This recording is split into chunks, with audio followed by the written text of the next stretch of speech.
Le bien mal acquis ne profite à personne. Nous sommes en 2024 et juste là, il y a certaines personnes qui ont des doutes par rapport à cela. Alors nous allons vous parler de l'histoire d'un ancien ministre sous le régime d'Alpha Condé en République de la Guinée, Conakry évidemment. Alors vous savez, le fait de manger l'argent public, le fait de détourner les derniers publics, beaucoup de nos dirigeants africains, surtout de l'Afrique de l'Ouest, se sont habitués à cette habitude, à cette mauvaise habitude. Alors, en Guinée, nous allons vous parler de l'histoire d'un ancien ministre de la Défense, dénommé Mohamed Diané.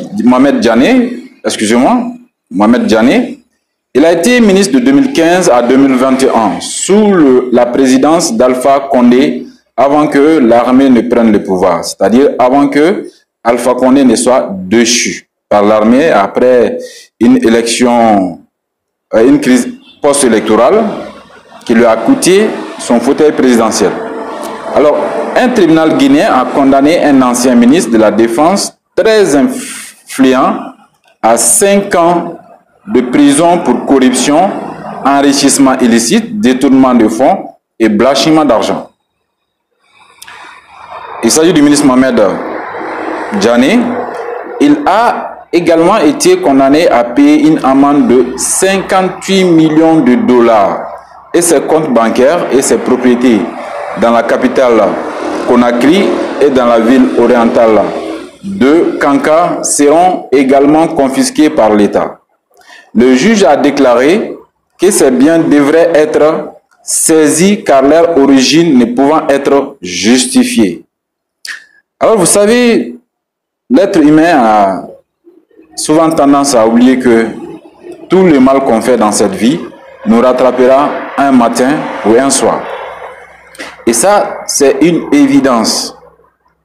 Maintenant, notre cher Mohamed Diané, il a joué avec le feu. Il fut un moment où il parvenait à maîtriser le feu, les braises, la flamme. Et à force de jouer, aujourd'hui, il s'est vu brûler par le feu avec lequel il jouait.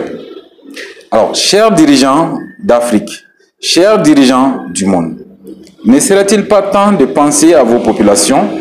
Ne serait-il pas temps de poser des actes allant dans le sens du développement de votre pays, allant dans le sens de l'épanouissement de vos populations respectives? C'était ça le message du jour.